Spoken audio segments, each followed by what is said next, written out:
Avinash institute of education में आप सभी का स्वागत है। मैं हूं अविनाश मिश्रा। आज के इस वीडियो में हम लोग जीडीपी क्या होता है इसे आसान भाषा में समझने का प्रयास करेंगे। तो आइए लेक्चर शुरू करते हैं और समझते हैं। जीडीपी जिसका फुल फॉर्म होता है ग्रोस डोमेस्टिक प्रोडक्ट, इसे हम हिंदी में सकल घरेलू उत्पाद कहते हैं। तो आइए सबसे पहले हम लोग इसकी परिभाषा देखते हैं। तो परिभाषा पे ध्यान दो। एक वित्तीय वर्ष में देश की सीमा के अंदर देश के निवासियों द्वारा या विदेशियों द्वारा उत्पादित अंतिम वस्तुओं तथा सेवाओं के कुल मौद्रिक मूल्य के योग को जीडीपी कहते हैं। तो ये था जीडीपी की परिभाषा। अब आइए हम इसका अर्थ समझते हैं। तो जीडीपी क्या होता है, ध्यान दो। एक वित्तीय वर्ष में, वित्तीय वर्ष क्या होता है, एक फाइनेंशियल ईयर होता है, यानी एक साल के अंदर। फाइनेंशियल ईयर भारत का कब शुरू होता है? 1 अप्रैल से लेके 31 मार्च तक की जो अवधि है उसे हम लोग एक वित्तीय वर्ष या एक फाइनेंशियल ईयर कहते हैं। एक फाइनेंशियल का ईयर का मतलब होता है एक साल, इसे याद रखना। तो एक वित्तीय वर्ष में देश की सीमा के अंदर, देश की सीमा के अंदर का मतलब क्या है, हमारा जो भारत है उसकी जो बाउंड्री है, उसकी जो सीमा है, उसके अंदर देश के निवासियों द्वारा, यानी देश के अंदर जितने लोग रहते हैं उनके द्वारा या विदेशियों द्वारा उत्पादित, उत्पादित का मतलब है किसी चीज को बनाना, प्रोडक्शन करना। तो देश के लोग क्या करेंगे? उत्पादन करेंगे। किस चीज का उत्पादन करेंगे? या तो कोई वस्तु बनाएंगे या तो कोई सेवा का उत्पादन करेंगे। तो इन वस्तुओं और सेवाओं का जो कुल उत्पादन है उसके मौद्रिक, मौद्रिक का मतलब क्या है, उसका जो रुपीज में अमाउंट है, कितने रुपए का उत्पादन हुआ है, उसके योग को, यानी उसको हम अगर जोड़ लेंगे तो क्या निकल जाएगा? जीडीपी निकल जाएगा। आप उदाहरण से समझो।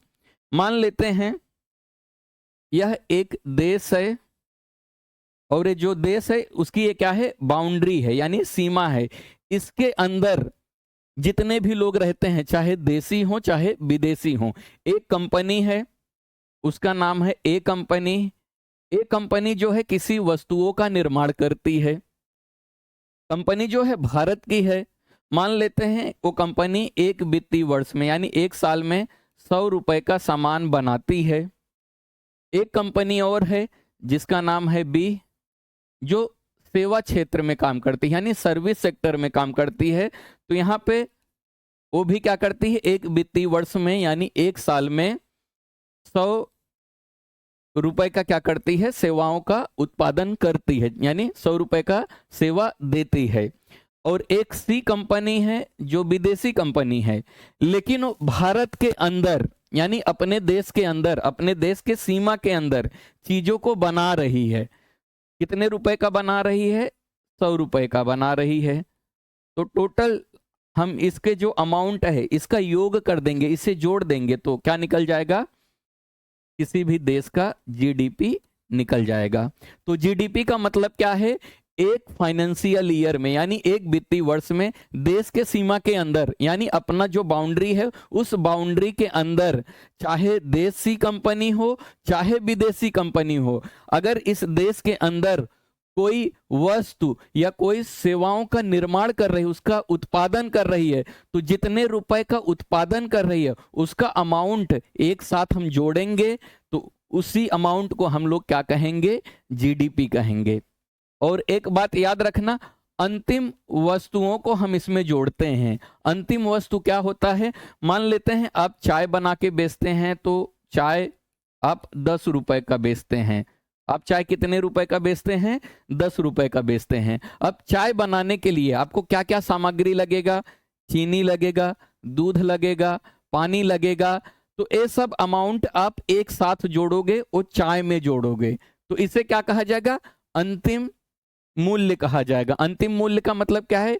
फिनिश गुड्स का जो प्राइस होता है, यानी पक्का माल का जो प्राइस होता है उसे ही हम लोग क्या कहते हैं? अंतिम मूल्य कहते हैं। इस बात को आप ध्यान रखना। समझ में आ गया? और एक बात याद रखना, जब हम जीडीपी की गणना करते हैं तो जीडीपी की गणना करते समय जितना भी निर्यात है, निर्यात यानी जितना भी एक्सपोर्ट किया गया है अपने देश से, जितना भी विदेशों में सामान बेचा गया है, उसके अमाउंट को कुल आयात यानी जो भी हमारा इंपोर्ट हुआ है उसमें से क्या करेंगे, घटा देंगे। यानी आप इसे आसान भाषा में समझो, मान लेते हैं कि अपने देश से 100 रुपए का सामान क्या किया गया है, एक्सपोर्ट किया गया है। एक्सपोर्ट करने का मतलब क्या है, अपने देश से किसी दूसरे में देश में सामान को बेचने को क्या कहा जाता है, एक्सपोर्ट कहा जाता है। तो अपने देश ने क्या किया, किसी दूसरे देश को 100 रुपए का सामान बेचा और दूसरे देश से 50 रुपए का सामान अपने देश में आया। तो जब दूसरे देश से अपने देश में सामान आएगा तो उसे क्या कहेंगे, इंपोर्ट कहेंगे। तो याद रखना, एक्सपोर्ट में से इंपोर्ट हम लोग क्या करते हैं, घटा देते हैं। तो मान लेते हैं कि 100 रुपए का क्या हो गया, एक्सपोर्ट हो गया, और 50 रुपए का क्या हो गया, इंपोर्ट हो गया। तो टोटल कितना अमाउंट हुआ, 50 रुपए। तो इसे हम लोग क्या करेंगे, जीडीपी में जोड़ देंगे। तो जीडीपी क्या होता है, किसी देश की सीमा के अंदर जितने भी वस्तुओं और सेवाओं का उत्पादन होता है, चाहे देसी कंपनियों द्वारा चाहे विदेशी कंपनियों द्वारा, अपने देश के अंदर उसका जितने भी रुपए का उत्पादन होगा, उस अमाउंट को एक साथ जोड़ देंगे, योग कर देंगे, तो वो क्या हो जाएगा, उस देश की जीडीपी हो जाएगा। और जीडीपी में हम लोग क्या करते हैं, जो टोटल एक्सपोर्ट है, टोटल एक्सपोर्ट में से टोटल इंपोर्ट को हम क्या करते हैं, घटा देते हैं, और जो अमाउंट आएगा उसे हम अपने देश की जीडीपी में जोड़ देते हैं। ठीक है, अब हम एक सूत्र देखेंगे। इस सूत्र के माध्यम से यानी इस फॉर्मूला के माध्यम से जीडीपी की गणना की जाती है। तो कभी कभी एग्जाम में पूछा जाता है कि जीडीपी का जो फॉर्मूला होता है वो क्या है। तो याद रखना, GDP equal to C plus I plus G plus X minus M. इसका मतलब क्या होता है, तो यहाँ पे लिखा है, सी का मतलब क्या होता है, प्राइवेट कंजम्पशन एक्सपेंडिचर। हम लोग यहाँ पे एक्सपेंडिचर यानी खर्चा के अनुसार जो हमारे देश की जीडीपी है उसकी गणना करते हैं। तो यहाँ पे देखा जाएगा टोटल लोग कितना खर्चा करते हैं, यानी जो एक कस्टमर है, एक उपभोक्ता है, वो कितने रुपए का खर्चा करता है, कितने रुपए का उपभोग करता है। आई का मतलब क्या है, कितने रुपए का वो क्या करता है, निवेश यानी इन्वेस्टमेंट करता है। जी का मतलब होता है गवर्नमेंट, गवर्नमेंट क्या करती है, कंजम्पशन के लिए, इन्वेस्टमेंट के लिए खर्चा करती है, यानी उसे हम सरकारी व्यय बोलेंगे। और उसके बाद क्या होगा, एक्सपोर्ट को माइनस कर देंगे, किससे, इंपोर्ट में। एक्सपोर्ट को क्या बोलते हैं, निर्यात बोलते हैं, इंपोर्ट को आयात बोलते हैं।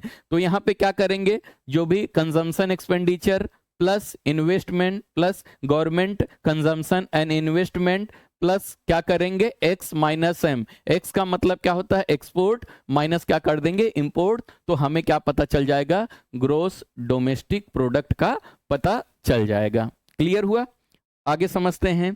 एक इसमें और कॉन्सेप्ट आता है एनडीपी। एनडीपी क्या होता है, एनडीपी को हम लोग शुद्ध घरेलू उत्पाद कहते हैं।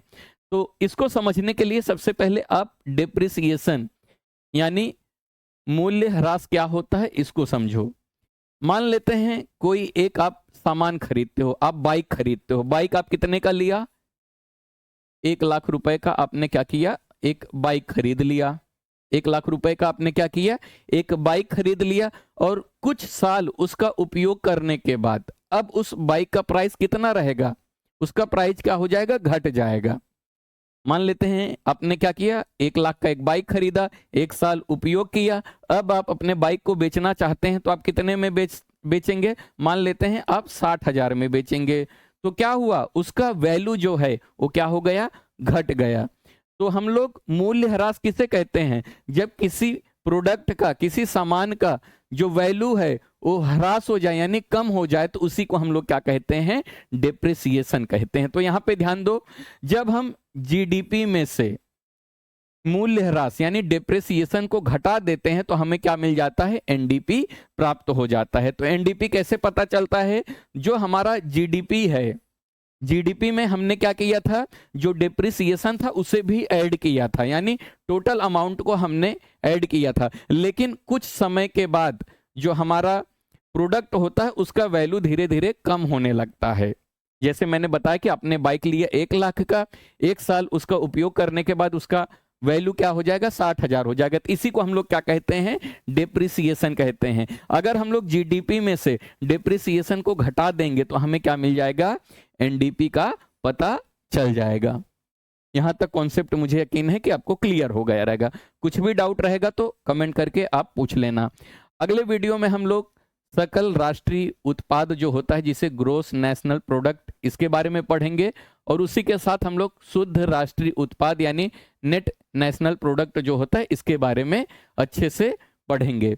वीडियो कैसा लगा कमेंट करके जरूर बताइएगा।